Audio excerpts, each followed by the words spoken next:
Sorry about that. Right then, welcome. Good evening. My mic was muted. Big apologies. It's that time of week again. It goes around so quickly, of course. Seems to be going. This year is just flying. Never a dull moment in this trade, of course. And I don't know about you guys. Is it getting any better? Will it ever get any better? I really believe personally last year, because there's so many changes to come in, and the insurers have got as many problems as we have at the moment in this industry. So I really thought a lot of things would get better, but maybe I'm dreaming. Anyway, good evening. I thought today I've come across, how are we doing, Brett? Hope you're good, matey. I came across a video that, it's LV and Horwich Farelly are sending out to their customers. And they're sending this out to their customers in an obvious attempt to try to put their customers off using anyone independent. Bit disappointing, I believe, because independents are very, awesome body shops that give their heart and soul to do a job right. And why insurers in this day and age with such a lack of repairers, why aren't they just building better relationships with individual independent repairers?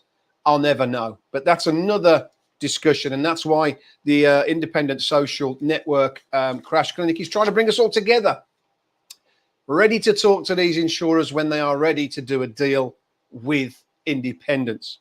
But anyway, I'm going to move on quite quickly because it's not a long video. It's only 3 minutes, but it's really interesting. And just to know that this is being sent out. If you're an independent repairer, I really love to know what you think of this. So let's bring it in and let's have a little look, and we'll take it from there. So this is the video. It's no secret. It's going out to customers. It's been sent to myself. Hi, I'm Craig, and I'm from LV Insurance. We're contacting you as we've been notified that you've unfortunately been involved in an accident with one of our customers. Information that we have suggests that you haven't made a claim through your own insurance company, but are instead using an independent company to help you with your claim. And whilst you're perfectly entitled to do that, I wanted to take a minute or so just to give you some information in case you weren't aware of a few things. Just to see if I can put you off using them in the politest manner possible. How it's very, very clever, but let's carry on. So sometimes when people are involved in accidents, they use the internet, sometimes on their mobile phone, to search for the contact details of their own insurance company so that they can report the claim.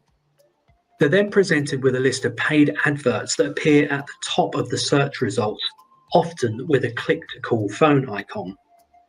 Now, sometimes these companies are completely unconnected to your own insurance company, and people often, unfortunately, don't realize that.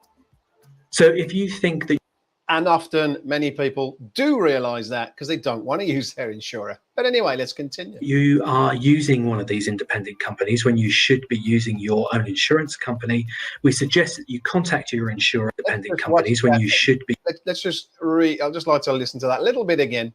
Think that you are using one of these independent companies when you should be using your own insurance company, we suggest that you. When you should be using your own insurance company. I don't know who said that you should.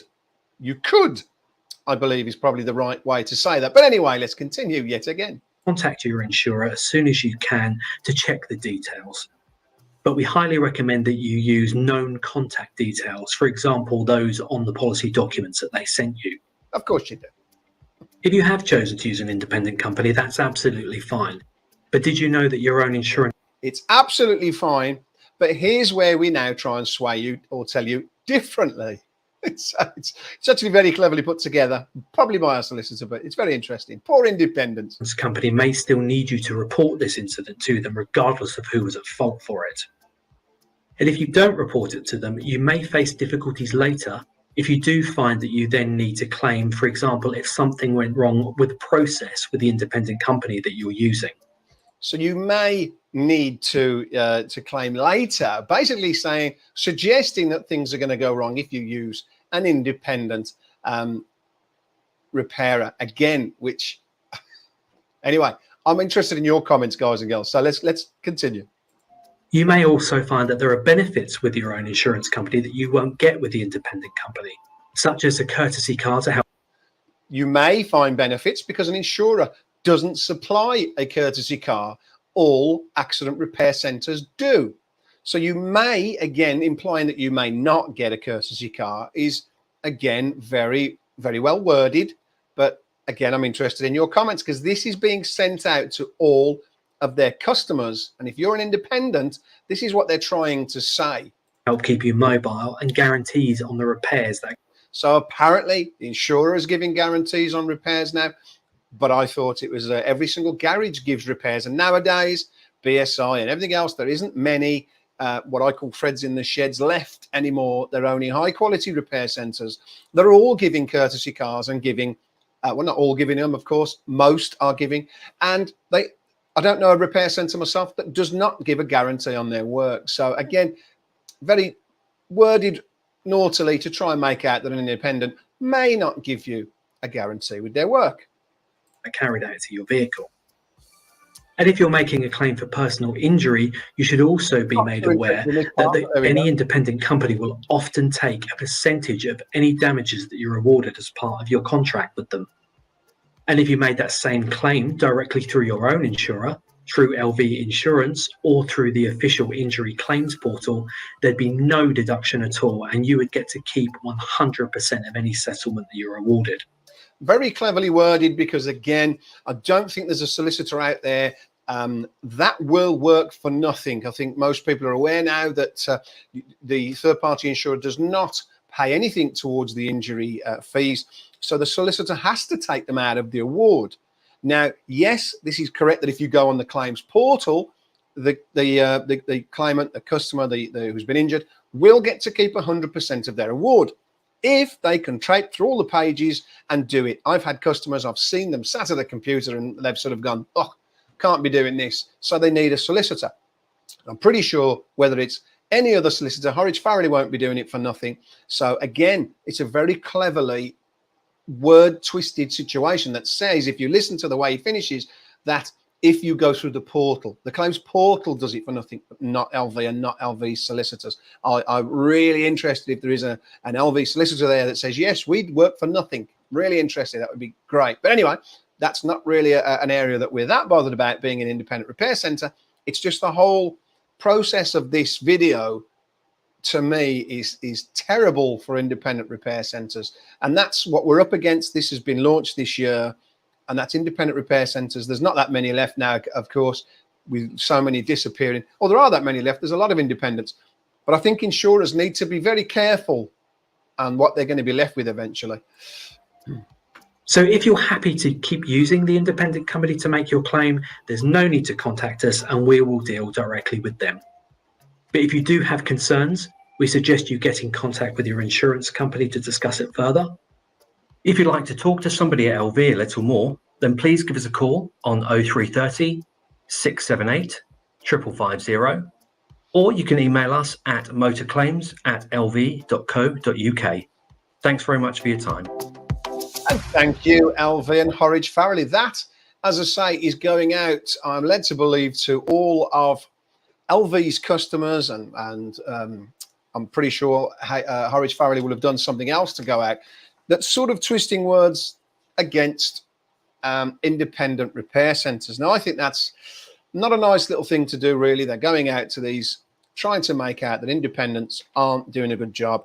They won't give you a courtesy car. They won't guarantee you repairs. And if anything goes wrong,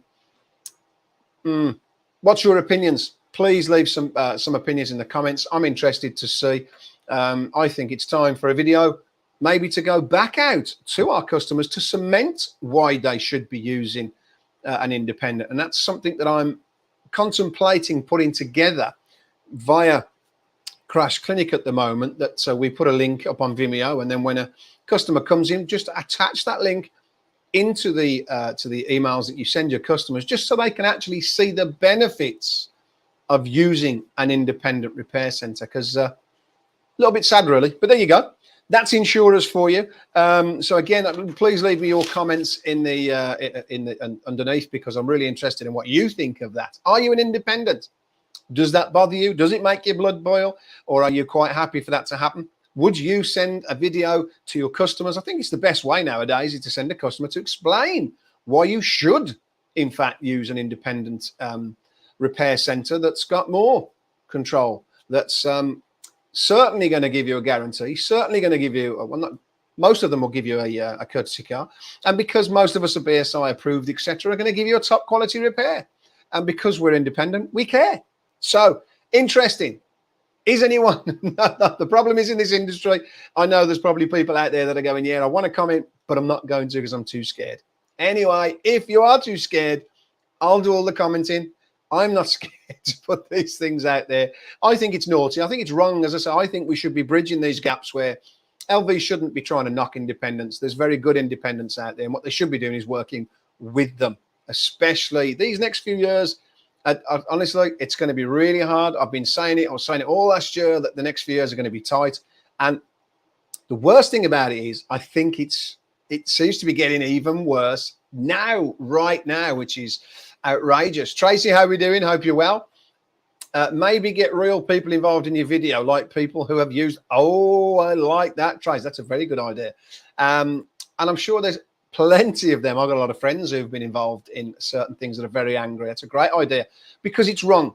We know it's wrong. They shouldn't be doing that. And sort of knocking in. I don't like it because they're knocking independents like you and I, who put such hard work into creating a great business, a great repair center to offer customers a great service, repairing cars to the highest standards.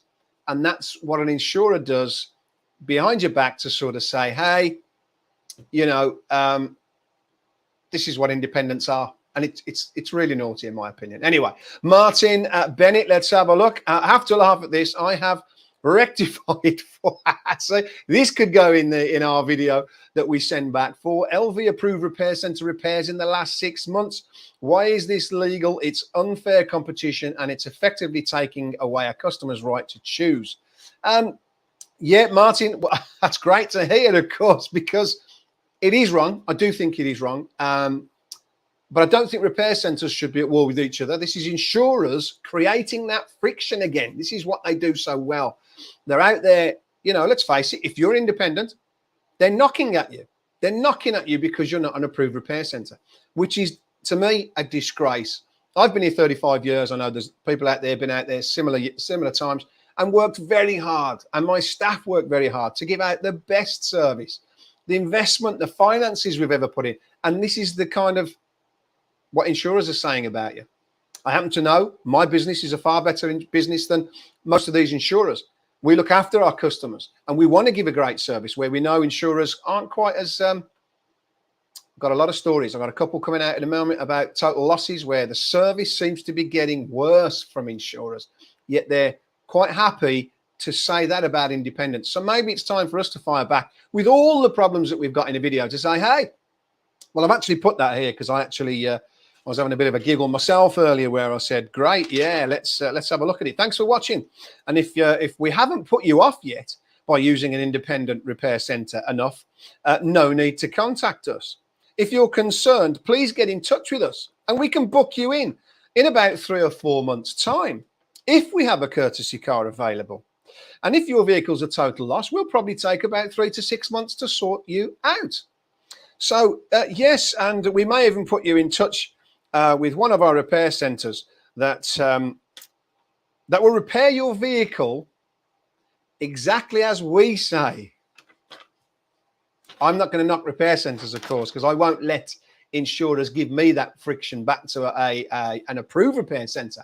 They're one of us, but that's the friction that they're trying to cause, which is a disgrace in my opinion again. Anyway, let's hear some more of your comments. Ivan, how are we? Monopoly, make life easier for the big groups. I would like to say, yeah, maybe they're trying to get rid of us. I don't think they ever will, of course, because people want, the only beauty of that is many moons ago, I was a butcher in my very young ages, and in butchers' shops were great, of course. And you got the quality service, the quality of everything. Then the supermarkets came where all the big boys put the meat departments into these. And I actually thought back then, I was a young lad, and I thought, and that's why I changed trades, because I thought that the supermarkets are going to take over. but there's always plenty of people.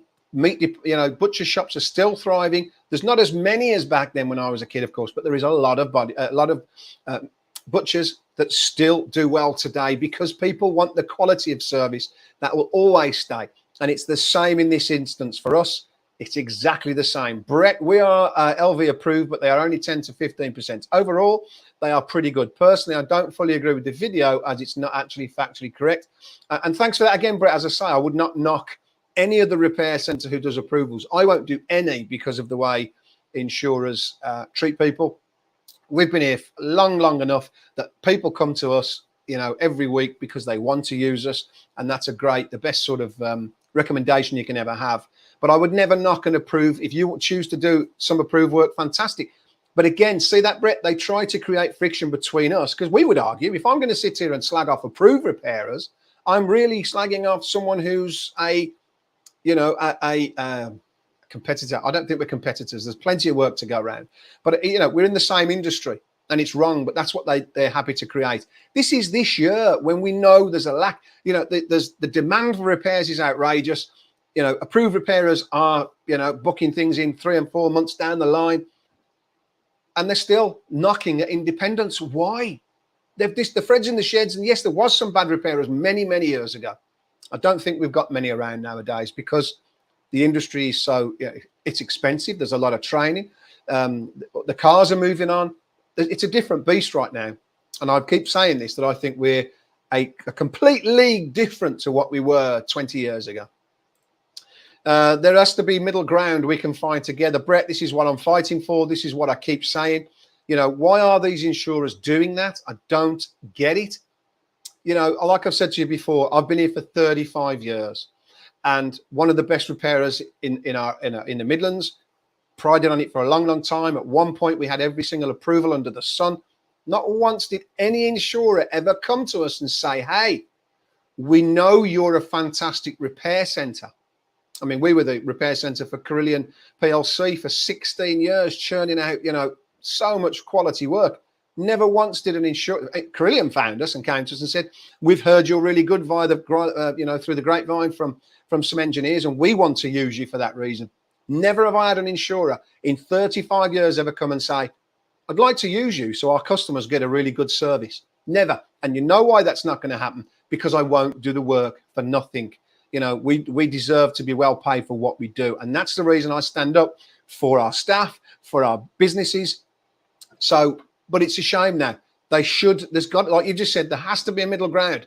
And I think we should be working better in this day and age. It's outrageous. And I'm going to come back to claims in a moment, which I did last week, which is the main problem. Martin, I don't blame repair centres. It's the insurers who are putting the approved repair centres under too much pressure. With the volumes, they are flooding them with this, despite the repairer trying to switch off the workflow, but not letting reputable independents carry out the overflow. They are causing everyone issues. Exactly. I mean, Martin, it's perfect, really. Somebody like me, I do not want to be an approved repair centre because I do not want to do work that cheap. But you're right. In this area, we've got capacity. And I know stacks of repair centres that are good repair centres that have got capacity. So when they're full, why don't they bring the overflow and say, hey, guys, we're very busy at the moment. Could you take an overflow and help us get this? And we'll, agree something rather than trying to put them off. And like you say, they're booking them in 3 or 4 months' time. It's atrocious, really. It's just all wrong. Tracy, how are we doing again? Shropshire game, top quality version. I've gone from body shop to butcher. Thanks for that. Yeah. Well, it's the same thing, isn't it, really? Butchering cars. Venison too. You have as well, haven't you? Of course, using the meat as well. See, you understand exactly where I'm coming from there, Tracy. I think we both did. Started in the meat game, ended up chopping up cars. Andrew Bird, insurers need to start listening and taking note. Anthony Hurd, Braintree Group business model, for example, proves that independents are great at what they do and can save them money as well. Too many dinosaurs running insurers, without a doubt, without a doubt.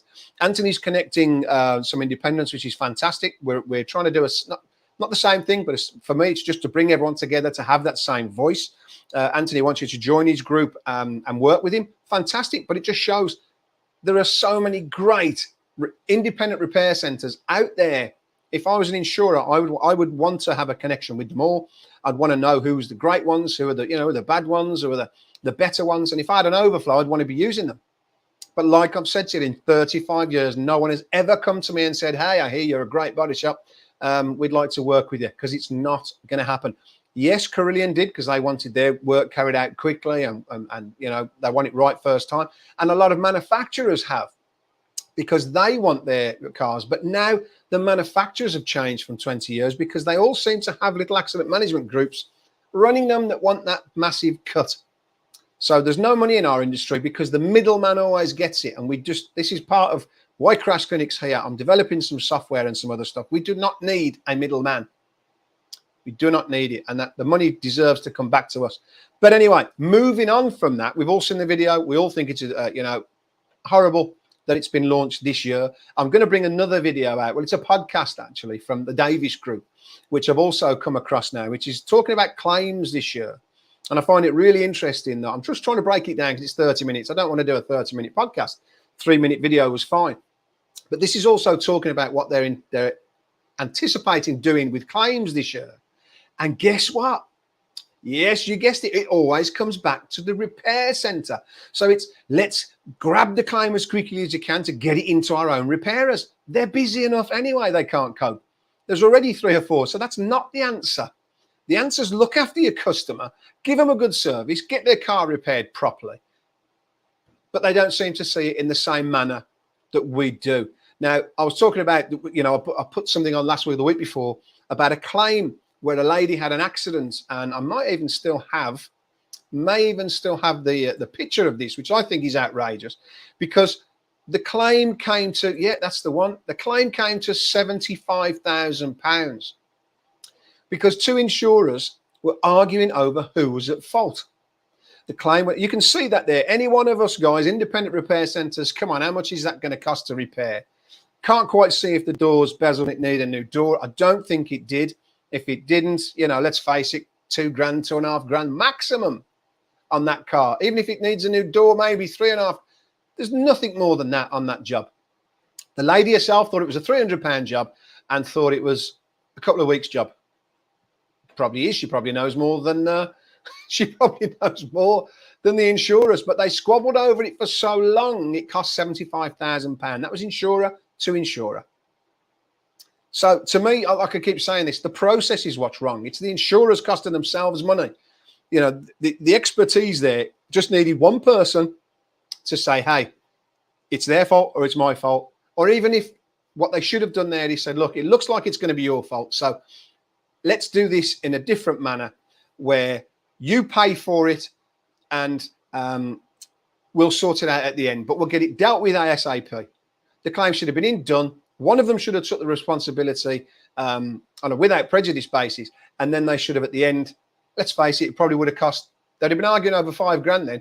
And in fairness, that would have cost them a lot less than the 75. And the time a claim is open, it costs them fortunes. So they don't make decisions enough. And this is where I'm going to roll straight into now, because I'll probably mention a few total loss claims. And today I thought, stuff it, I'm going to start exposing these insurers, because again, we're back to all of this is just wrong. I've got 2 customers, and one of them, the car, this is Esure, you know, what I would believe to be a quality insurance company. The person is insured with. They have been 4 months without a total loss payment, without a valuation agreed.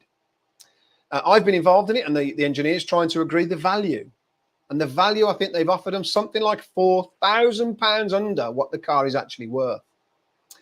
So because we've challenged it, they aren't happy, of course. Engineer gets a little bonus for making a deduction, which is obviously terribly wrong. It's a conflict of interest, of course.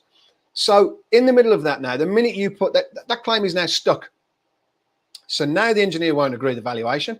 He's now written to the customer to say, we've tried to collect the vehicle. So you've probably seen my posts out there asking for your opinion. And they've said, we're no longer going to be responsible for any costs. Dispose of the car yourself and we're not paying anything. Well, hold on a minute. What has the customer done to deserve that? Now, you tell me who's responsible for this payment, because the customer's reported it to the insurers and just said, please deal with my claim. The insurer, Esure, won't agree the valuation, but they want to take the car. The car's not theirs until they agree a valuation and pay for the car.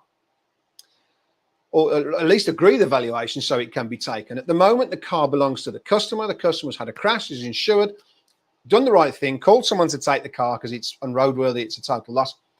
It's been taken to a repair centre, and now they've taken 4 months, still not agreed nothing, but at the same token now said we're wiping our hands of any storage charges. We've got that's 4 months at the moment, still fighting. So I'm going to keep you updated on these because I think they're atrocious. And this is where, when you've got an insurer trying to knock an independent, it absolutely tickles me pink because, wow, would any one of us dealt with a claim like this? We get the car, we pick it up, we get it in, we get the estimate done. That's the hard work. The hard work is done. All they've got to do is value it and agree it with the customer, but no. So 4 months there, and Esure won't agree a claim. Disgraceful. And now we've got one from Somerset Bridge. This is 6 months this has taken. And this is Esure, by the way. I haven't spoke to them for a month. I've been emailing them. I phoned the customer this morning, says, how have you got on? And they said, I keep trying to call them. I've got no response. And that's Esure, which I thought was a high quality insurer, apparently. That's got the, these guys have got the nerve to knock independence. Then we get Somerset Bridge. Somerset Bridge have told the client the same. They're not going to accept any charges because they haven't agreed. They're still looking into, the claim. They call it validation. And when you hear that on any kind of claim, what it means is we're trying to get out of paying out for this claim in all circumstances. So this is a vehicle that the customer's got on lease. So once they've got that vehicle, they try to make out something, you didn't tell us this, we're not paying for your claim, which always drives me crazy because if you've got an insured car, whether you've leased it or not, you've got a car of evaluation. And because sometimes it's a click button online, isn't it? And I think it's a disgrace that it should still be allowed to go on. If they've clicked the wrong button, do you own it? Don't you own it? Sometimes a customer, I don't know actually, do I own it? Don't I own it?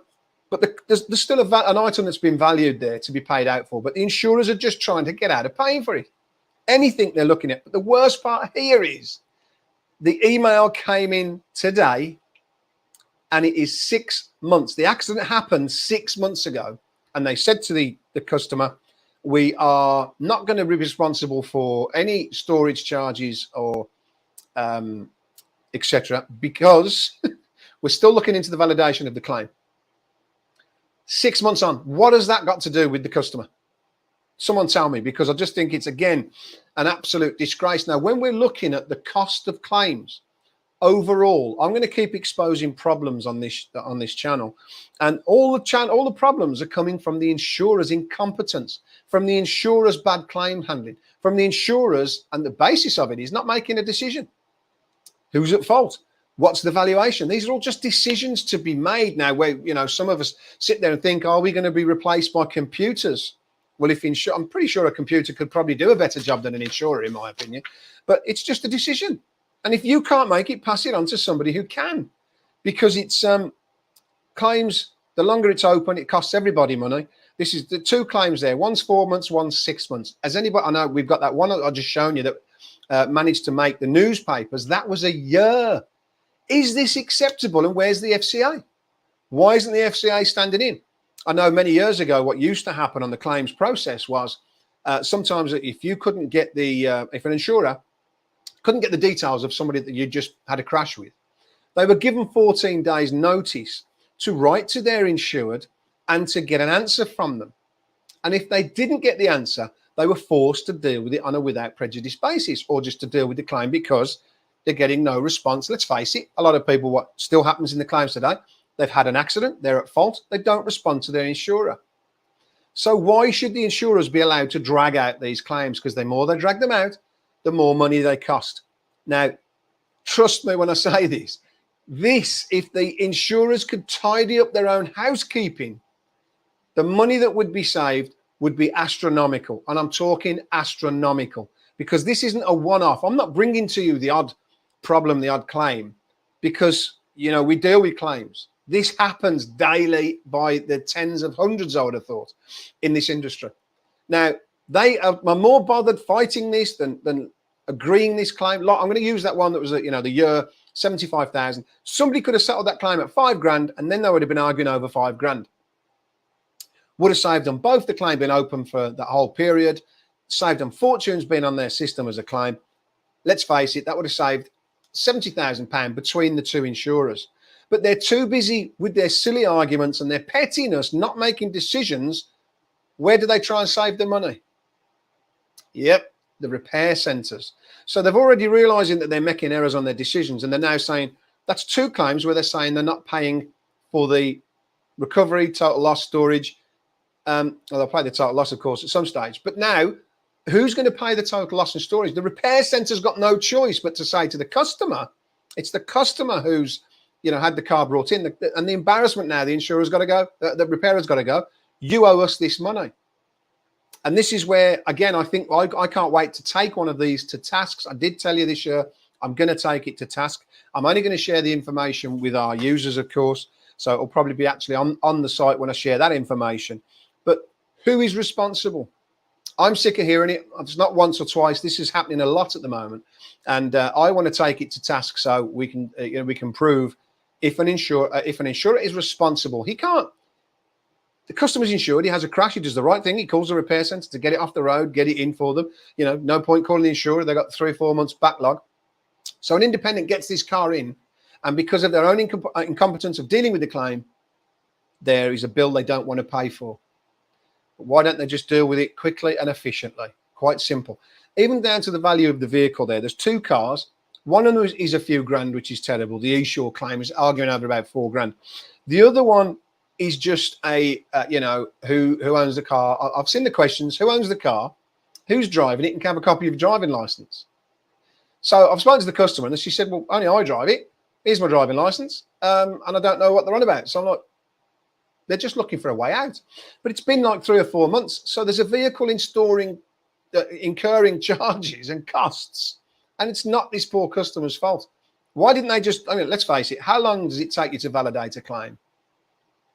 How long does it take you to check that driving license? Ask for these things in the first couple of weeks, maybe. And then you'd have 1 month storage as opposed to 6 months.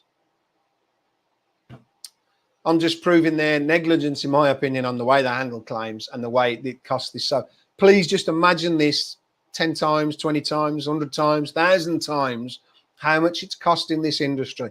Insurers, get your act together, start dealing with claims better, and start building better bridges with repair centres who aren't your enemy. They're not your enemy by any times. If they're giving your customer a good service and giving them a good repair, that customer's going to come back to you because they're going to say, wow, thank you. I had a great service and a great repair. And okay, it might have cost a few £100 more than you getting it into your own repair centre, but then you got the embarrassment, can't get it in for 3 or 4 months. It's outrageous.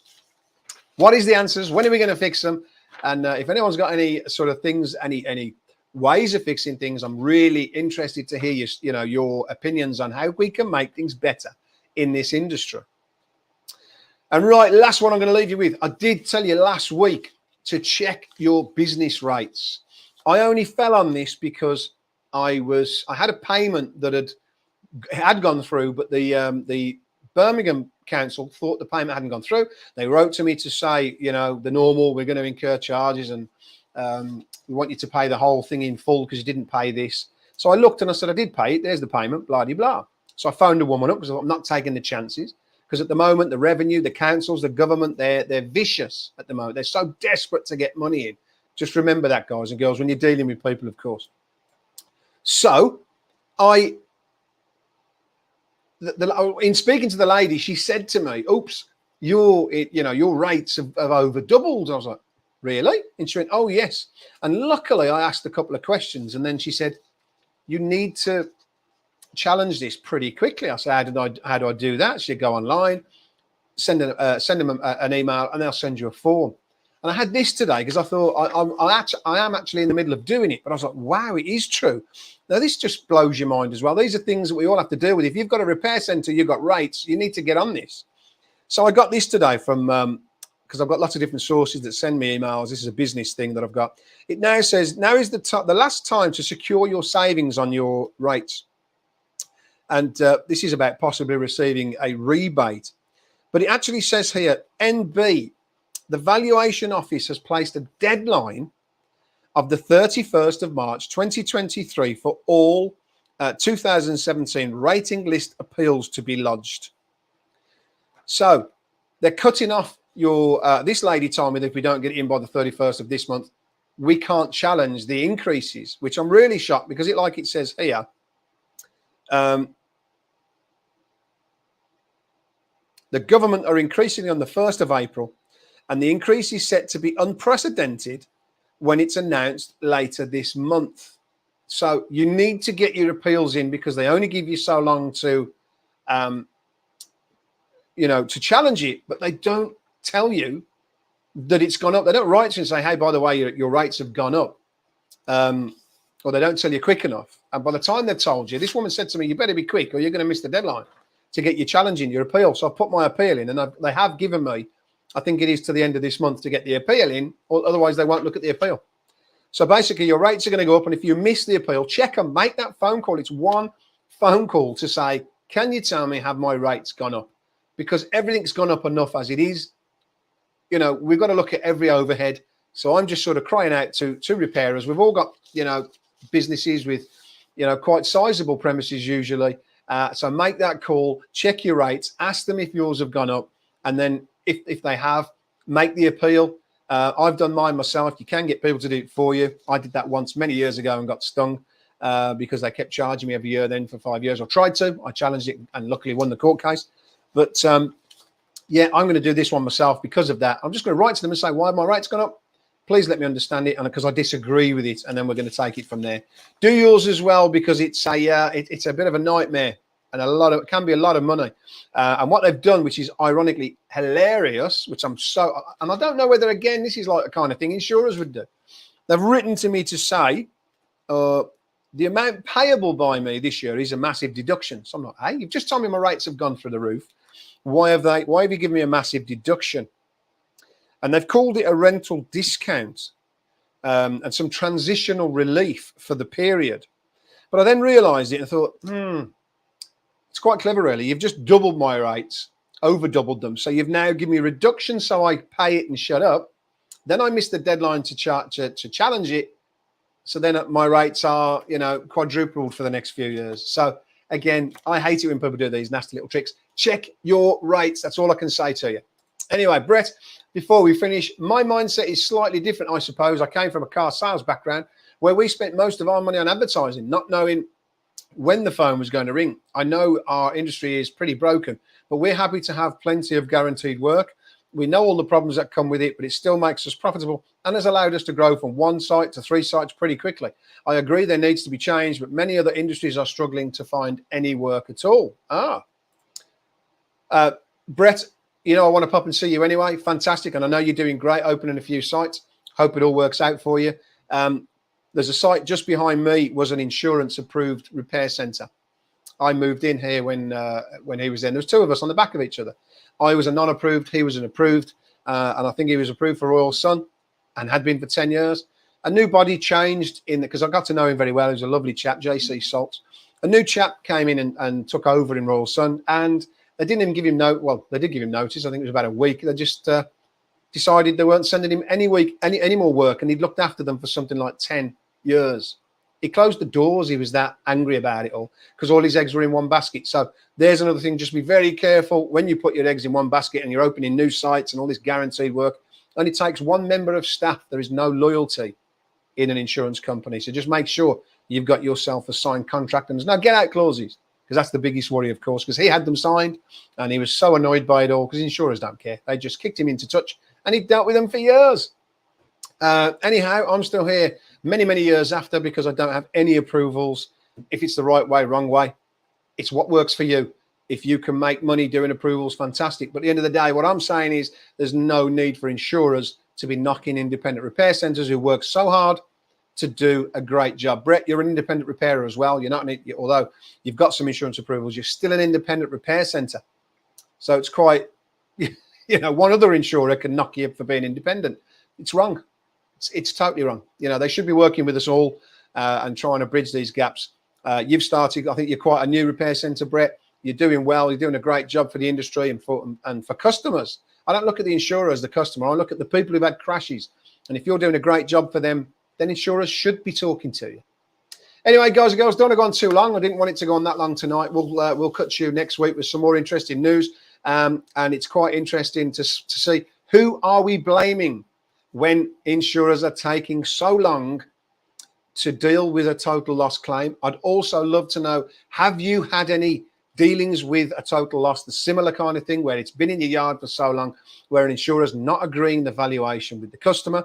I think it's wrong that we've had a few where the insurer wants to swipe in, grab the vehicle, get it into their total loss yard or get it into to co-parts or whatever it is. They've now lost, once they've cut off that any fees incurring, if they're taking this long when there is fees incurring, I feel for the customer. They've got control of the customer. We've got your car now. We're not agreeing your valuation. Is it wrong again? It feels like it's wrong to me that an insurer should take a total loss before they agree the valuation. I love to hear your comments, guys and girls. Again, please put it into the chat so we can look at this later on. I'm very, very interested. I have put some polls up on LinkedIn so you can answer that as well, because it's great to hear your views. But the insurance industry, like I say, used to have quite a few I don't know what you call them actually, but it was kind of like protocols they had to work to. Have they gone out the window? The whole industry just seems to be a lot messier to me at the moment, and I don't know whether that's. And I'm starting to feel the FCA haven't got as much control on insurers as they used to have, should have. It's all interesting anyway. The industry is going to keep changing. We're in it, so we've got no choice but to love it. But let's keep talking. Let's keep seeing how we can get on. Brett, lovely again, mate. Thanks for joining us. Great night again. Make sure you pop in soon. Definitely will, mate, because I know you're flying at the moment, and that's fantastic to see. Maybe you've got some great things that you're doing that can help other people. It's a tough industry. Keep cracking on, guys. Have a great week, and we'll see you next Tuesday, of course, with some more. I don't know what I'm going to bring up next Tuesday, but it's time to bring a few people onto the show. I think may even be Brett to tell us how he's thriving in this day and age, which is a great thing. Would be lovely to hear, to be honest, and to see what he puts down to that. Why he's believes he's thriving so well when so many others are struggling. Maybe we can all learn from a newcomer. I'm an old dog, as they say. I've been here too for so many years, but yeah, all good. It's all good. And we'll see you next week, guys and girls. Have a very profitable week. Keep smiling. That's the biggest thing you can do in this industry. And we'll, everyone, if you're going to the Vision Show tomorrow, have a great time. I can't go, but maybe we'll see you on LinkedIn how that went next week. Take care, guys. See you next week.